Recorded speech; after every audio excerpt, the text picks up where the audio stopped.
மிக்க நன்றி.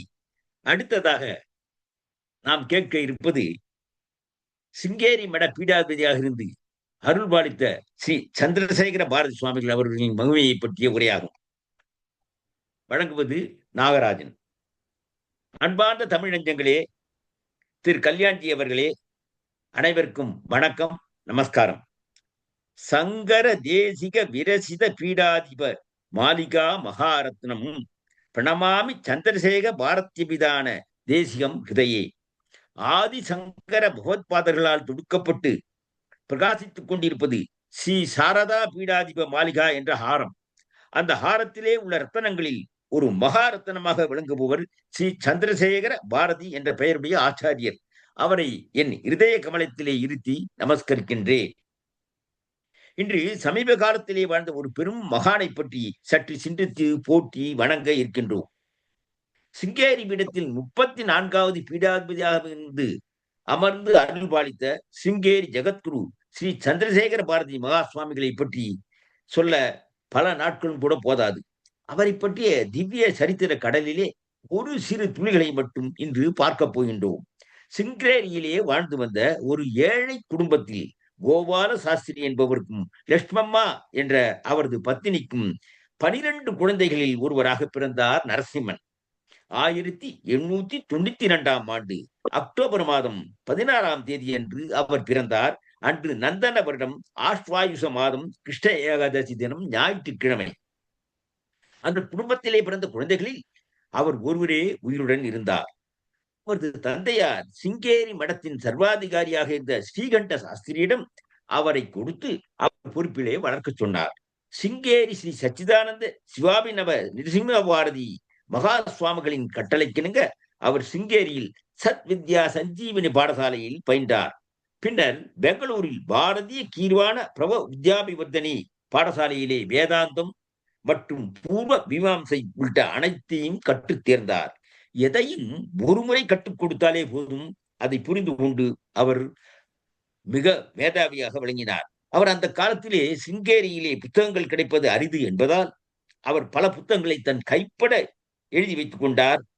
தாதுரூப மஞ்சரி என்ற புத்தகத்திலே அச்சுப்பிரதியிலே ஒரு பக்கத்திலே எத்தனை எழுத்துக்கள் இருந்தனவோ அதே அளவு எழுத்துக்கள் அவரது கைப்பற்றியே இருந்தது ஒரு மிக அதிசயமான விஷயம்தான். நிருசிம்ம மகா சுவாமிகள் தனக்கு அடுத்த வாரிசாக ஒரு பீடாதிபதியை நியமிக்க எண்ணம் கொண்டு மடத்தின் சர்வாதிகாரி இருந்த ஸ்ரீகண்ட சாஸ்திரியை அழைத்து, நரசிம்ம சாஸ்திரிகளை எனக்கு வாரிசாக நியமிக்க எண்ணம் என்று தனது கருத்தை தெரிவித்தார். அதன்படியே பெரிதாவி வருஷம் 1912ஆம் ஆண்டு சைத்திர கிருஷ்ண சஷ்டி ஞாயிற்றுக்கிழமை என்று தாட்சிணாமிய சிங்கேரி பீடத்தின் வியாக்கியான சிம்மாசனத்தில் ஏறி ஸ்ரீ சந்திரசேகர பாரதி மகா சுவாமிகள் என்ற பெயரை பற்றி அவர் சிங்கேரி ஜெகத்குரு ஆனார். பீடத்திலே அமர்ந்தவுடனேயே அவரை தரிசித்த அனைவருமே ஒரு மகானை தரிசிக்கின்றோம் என்ற அனுபவத்தை அக்கணத்திலேயே பெற்றனர்.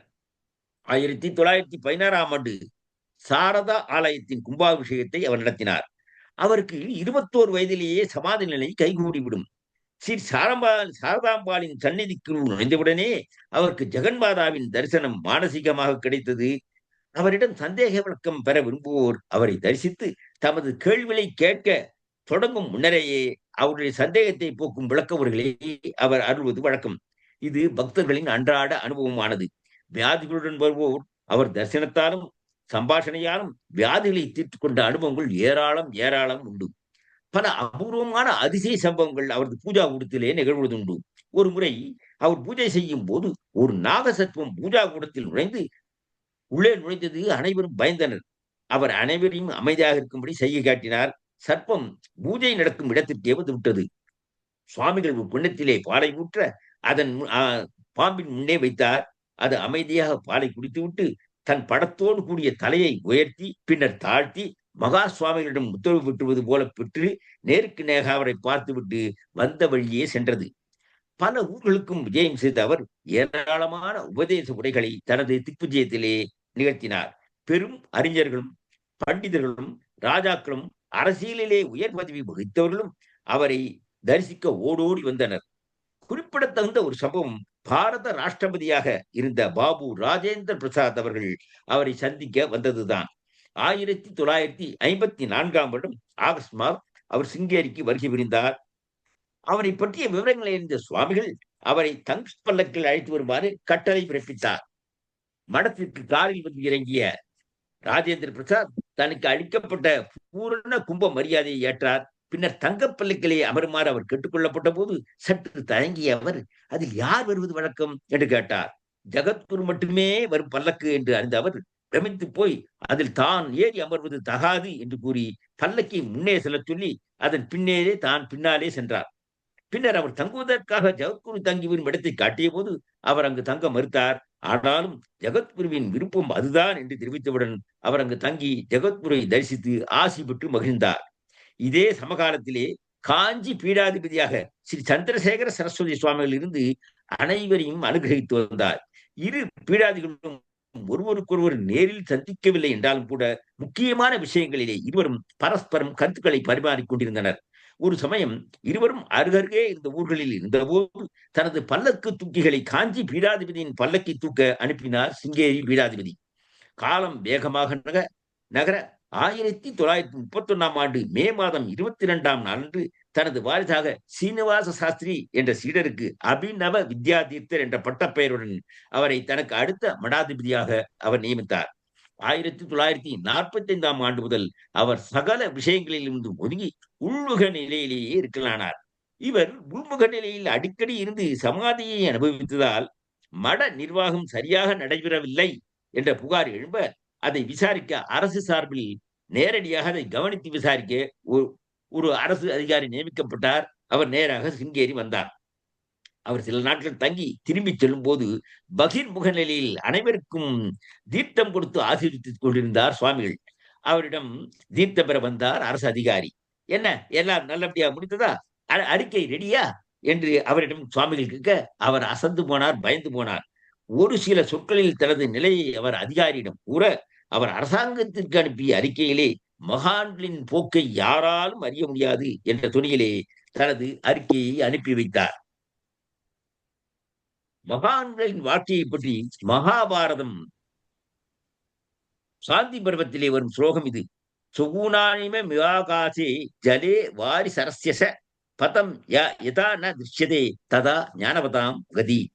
இதன் பொருள், பறவைகள் வானத்திலே பறந்தும் போகும் மார்க்கம் எவ்விதம் கண்ணிற்கு தெரிவதில்லையோ, ஜலத்திலே ஜல ஜந்துக்கள் சஞ்சரிக்கும் மார்க்கம் இவ்விதம் நம்மால் காண முடியதில்லையோ, காண்பதில்லையோ, அதே போலவே ஞானிகளின் செய்களையும் நம்மால் அறிவது அசாத்தியமானது. இந்த ஸ்லோகம் கூறுவது போலே அவரது வாழ்க்கை அமைந்திருந்தது. அவரது விதேக முக்தியும் நம்மால் புரிந்து கொள்ள முடியாதபடியே அமைந்தது. 1954 செப்டம்பர் மாதம் 26 நாளன்று அதிகாலையிலே எழுந்த அவர் நேராக துங்கபத்ரா நதிக்கு சென்றார். அவருடன் 100 பணியாளர் பின்னே சென்றார். ஆற்றில் ஆழம் அதிகம் என்பதால் இறங்க வேண்டாம் என்று பணியாளர் கூறினாலும் அதை மீறி ஆற்றிலே இறங்கி அவரை வெள்ளம் அடித்துச் சென்றது. அவரை காப்பாற்ற சென்ற அவரது பணியாளர் அவரது குரலை கேட்டு வந்தவர்கள் இருவரையும் கலைக்கு கொண்டு வந்தனர். பணியாளர் உயிருடன் மீட்கப்பட்டார். பிராணாயாமம் செய்த நிலையிலே, அமர்ந்த நிலையிலே மகா சுவாமிகளின் உடல் மீட்கப்பட்டது. அவரது குருவின் பக்கத்திலேயே அவரது மகா சமாதியும் எழுப்பப்பட்டது. அவர் பிறந்த தினம், உபநயன தினம், சந்நியாசம் ஏற்ற தினம், விதேக முக்தி அடைந்த தினம் ஆகிய அனைத்துமே ஞாயிற்றுக்கிழமைகள் என்பது ஒரு குறிப்பிடத்தகுந்த அதிசய ஒற்றுமையாகும். அவரே கூறியபடி அவரை நினைக்கும் போது அவர் நம்மிடையே இருந்து அருள் பாலிக்கிறார் என்பதே இன்றும் பக்தர்களின் அனுபவமாகும். ஸ்ரீ மகா சுவாமிகளை பற்றி ஒரு சில துளிகளையே இப்போது குறிப்பிட்ட நேரத்திலே கூற முடிந்தது. அவரை பற்றிய விரிவாக அறிய ஏராளமான நூல்கள் உள்ளன. அவர் திவ்ய மகிமைகளை எடுத்துக்காட்டும் வண்ணம் பல பெரியோர்கள் தங்கள் அனுபவங்களையும் கற்களையும் நூலாக அமைகிறது ஸ்ரீ குரு கிருபா விலாசம் என்ற 3 பாகம் கொண்ட பெரிய நூல் தொகுப்பு. அற்புதமான இந்த நூலை ஸ்ரீ சந்திரசேகர பாரதி பிரம்ம வித்யா டிரஸ்ட் வெளியிட்டுள்ளது. நூலை சிங்கேரி மடத்திலிருந்து பெறலாம். ஸ்ரீ மகா சுவாமிகளின் அடிபோற்றி வழங்குவோம் என்று கூறி விடைபெறுகின்றேன். நன்றி, வணக்கம். நன்றி திரு பெங்களூர் நாகராஜன் அவர்களே. நேயர்கள் இதுவரை கேட்டது சிங்கேரி பீடாதிபதியாக இருந்த சந்திரசேகர பாரதி அவர்களின் மகிமையை பற்றி கூறினார். அடுத்தபடியாக இன்று நிகழ்ச்சியில் ஒரு சிறிய மாற்றம். திருமதி லட்சுமி அவர்கள் ஆழ்வார் பற்றி பேச வர முடியவில்லை. அதற்கு பதிலாக நமக்கு காரைக்கால் அம்மையார் பற்றி அருமையான உரையாற்ற வந்திருக்கிறார் திபுர சூடாமணி அவர்கள்.